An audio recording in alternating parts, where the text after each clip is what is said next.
then increasing.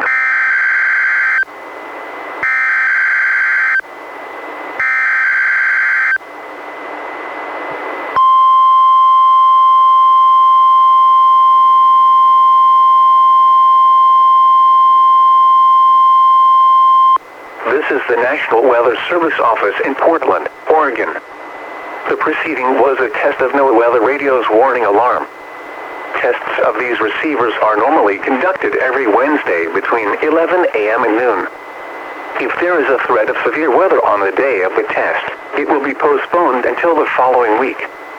This concludes this test.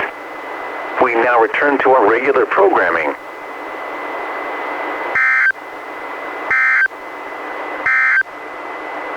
Forecast for the North Oregon coast, today, partly cloudy this morning with patchy fog.